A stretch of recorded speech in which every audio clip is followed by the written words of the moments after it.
Hey there everybody, just wanted to do a quick look at a knife that I purchased. It is a Buck Knives Buckmaster 184 survival knife, and this is in the black oxide finish.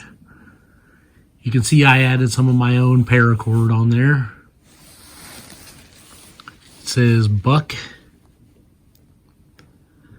This one must have been a later version when they actually got their patent. The sharpening stone is under here. I have to remove the paracord to get to it, but it is in there. And I'll show you my other buck knife here. That's exactly what it looks like. It's a lot finer than those cheap RAMBO knives where you get that real rough sharpening stone. This one's kind of mid-range. I'd say about 400 grit. I mean, it could be up there around 240 maybe, but feels smoother than that to me. I'm thinking about 400 grit. But the exact same stone is on this blade. Looks identical. And I put a little piece of Ranger band on there, and it's holding a ferro rod that has some duct tape for the handle. But yeah, it works. And of course, it's got the belt clips here, so you don't have to take your belt off to put the knife on. But it's a big old belt loop there.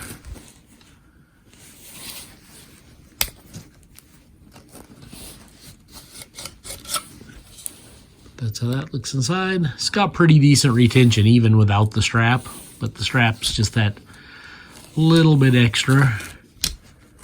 But then here is the blade. Buckmaster. They obviously got their patent when they made this one. And it is 0.290 inches thick, so just a hair over 1/4 of an inch thick. And the handguard is almost that thick, not quite. Then this side says 184 US patent 4622707. And that's like stamped right in there, like it's almost like have you ever seen a wrench or something like that that has that stamp like this right in the handle? Like Craftsman or something. That's kind of what they did with these blades. It's just like a forged stamp, I guess, like crushed it right into the metal. But that's pretty cool. You got the notch saw on the back, which is actually quite sharp. It'll catch your skin.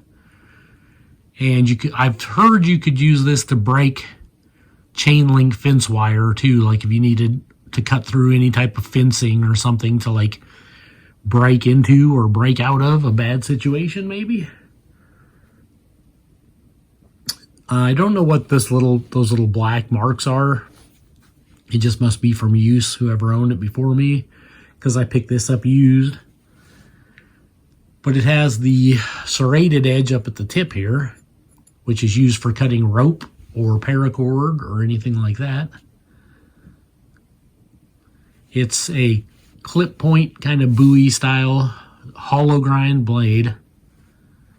Definitely a hollow grind. It's a saber type blade, but you can feel like the hollowness in it, like it curves into the blade, and you can see my hand there. So it's a hollow grind. But yeah, other than a little scuffing from going in and out of the sheath and stuff, it's actually in really good condition. It's got the black oxide finish on it, like I said. It's got the cross hatching for the grip on the handle. Pretty heavy knife. This one is not as heavy as my older silver version, but it is pretty heavy. You get the little lanyard kind of loop there. It is removable if you don't want it on there. This has the smaller butt cap compared to the Here, let's see here. Here's the older one, and you can see it's like the cap is just smaller. Let me see if I can show you that. Definitely a smaller butt cap. And I don't know if some weight was lost, like when they were making these. Let me see here if I can get this to stay where I want it. Like when they stamped these out, if some of the material was lost by doing that, maybe. But it seems like these ones that don't have it are just a hair heavier, plus that extra weight of the larger butt cap, but a little bit more noticeably heavy, I would say, compared to this version. Although, don't get me wrong, this one's heavy. I don't even have the butt cap on it right now, and it's heavy. Now, this one didn't come with a survival kit inside there, and it didn't come with any pouches. It was pretty basic, but I wanted a black Oxide one, and I have whipped up a little survival kit for it right here, and it does fit down in there, and the lid does screw on. I've already tried it multiple times, but what it is two little green fishing lures that have the hook built right into them. And I got 2 lead weights. I've got a little skinny ferro rod like this with a little tiny bit of duct tape on the end, kind of like a handle, but you could also use it for some kindling. And then you can see the fishing line, piece of cardboard wrapped with a lot of fishing line. So I got pretty ridiculous amount of fishing line in there. You can see the eyeballs on the little fake rubber fishing lures. So, and then I just wrapped it in like this fairly heavy duty plastic. I don't even know what this came from, but it works really good. And to put it into the handle, I just put it in there like that and just kind of twist it. And even though it does stick up, I gotta play with it, but once I get it in there, the threads do catch and it does work. But I was actually thinking about ordering some of those like little plastic tubes and then putting this stuff in there, because that would just make it that much easier. But yeah, this one didn't come with any spikes or anything, so it was a pretty bare bones. But the spikes, like for my other one, they do work on it if you wanted to do that.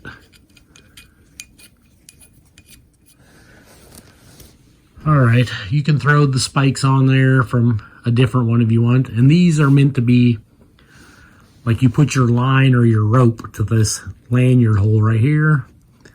And then you could throw this overboard if you were on a raft or something like that. Or if, say, you had a floating bag of goodies, whatever. And this knife with the spikes would supposedly work as an anchor and help hold the stuff in place while you went and did your task. It was also speculated that you could use these as a grappling hook, like throw the knife up over a tree branch or up over a wall, and then hopefully it would snag on something and then you could pull yourself up. But if it were to come loose and come flying back at you, you'd have a knife coming at you. It was actually so dangerous, I guess, that they said it voided the warranty if you used it as a grappling hook. But using it as an anchor was completely acceptable. But that's all those spikes were for. You're not supposed to leave them on, like when holding the knife. Even though, like that way, it actually fits. Bit of a knuckle guard. So I suppose if you were so inclined, you could do something like that. But you were supposed to store them like in the pouch when they weren't in use. And you could even take this lanyard loop off if you want and just have strictly the knife. But yeah, let's get some of this stuff out of the way. This is the black Oxide version. I think these ones with the stamps were between 1987, I think, and 1997. Might have been even later than that. Once they started doing the forging of that. I guess that's what it's called. It's slipping my mind today. But yeah, pretty cool knives. Very heavy duty.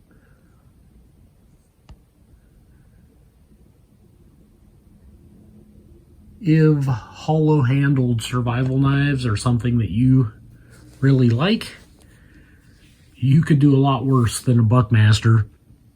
Rothko makes a version called the Ramster, and it looks just like it, but it's got an aluminum handle, and the steel is much thinner.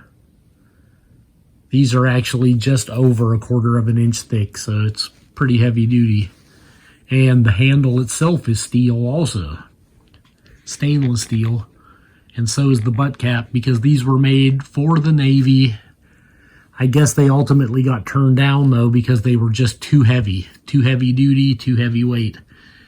So they ended up on the market for whatever reason, and with the Rambo movie, and these looked like a Rambo knife, everybody went crazy for them.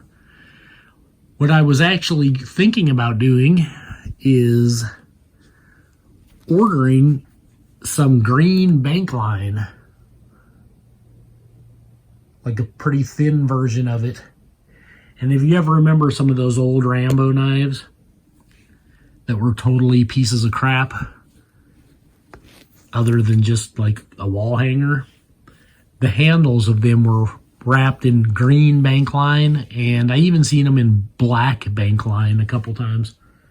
That might have been from Rambo 2 or something.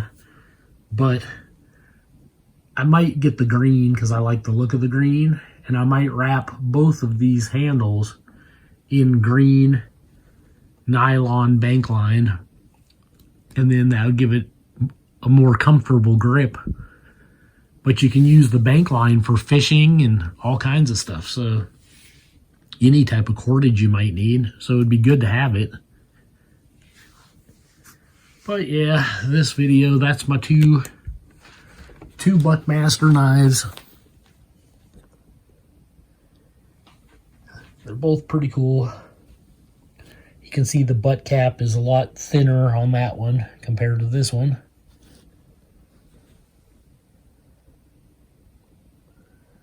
Yep, pretty neat stuff.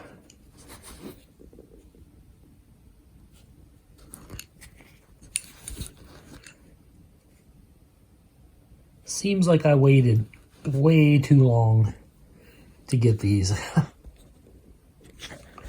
But I'm glad I finally did. Let's see here, get some of the stuff I have together. Get an idea of what I got so far.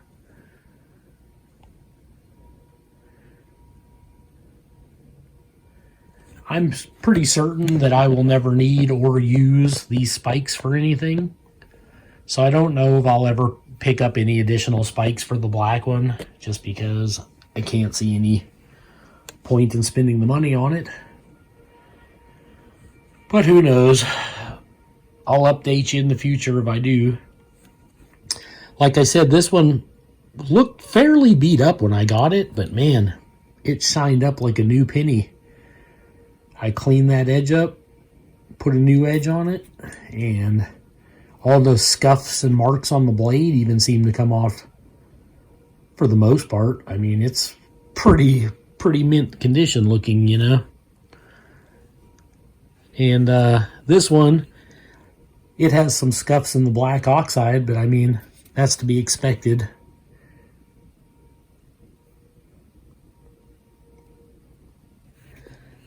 I don't even know what chemicals they use to blacken these, considering they're 425M stainless steel. But I know there are chemicals out there that will blacken even stainless steel. With carbon steel, you can do it with just super blue or vinegar or all kinds of stuff. But with a tough rust resistant stainless steel, you got to use better products, that's for sure. But anyways, there you have it. I'm working on getting over a pretty bad cold. But I wanted to get these filmed because I have a bad habit of customizing everything I touch. So before I change them up too much, and they, you know, I wanted everyone to see them while they were still kind of just as is when I got them. And even though you don't really need oil on them because they are stainless, I do lightly oil the blades, and I oiled the threads just so they go on easier. And I did put wax and oil on all these kind of rusting out screws. Like there's one under there that needed it, and this one up here needed it. And I did the same on there. You can see it's still rusty, but there's like some thick kind of like wax in there, and that just helps protect everything. And it's the same on these ones. That'll prevent them from getting any worse. But they just have like Phillips screws in them. You can go pick up a stainless steel Phillips screw and swap those out if you wanted to, I believe. Got a sheet of printer paper here. And here's the black Oxide version of the Buckmaster 184.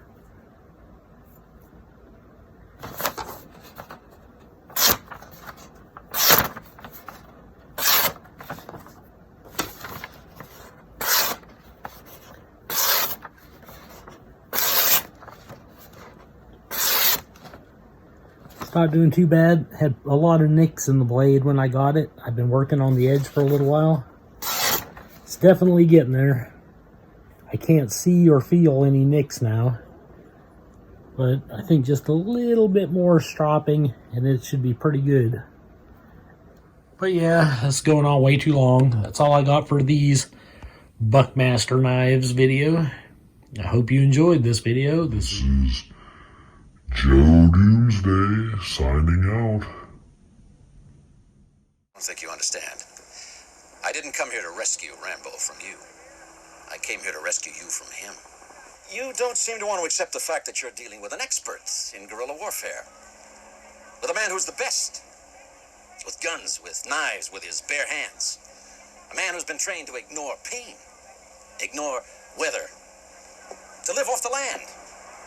To eat things that'll make a billy goat puke. In Vietnam, his job was to dispose of enemy personnel. To kill. Period. Win by attrition. Well, Rambo was the best. Are you telling me that 200 men against your boy is a no-win situation for us? You send that many, don't forget one thing. What? A good supply of body bags.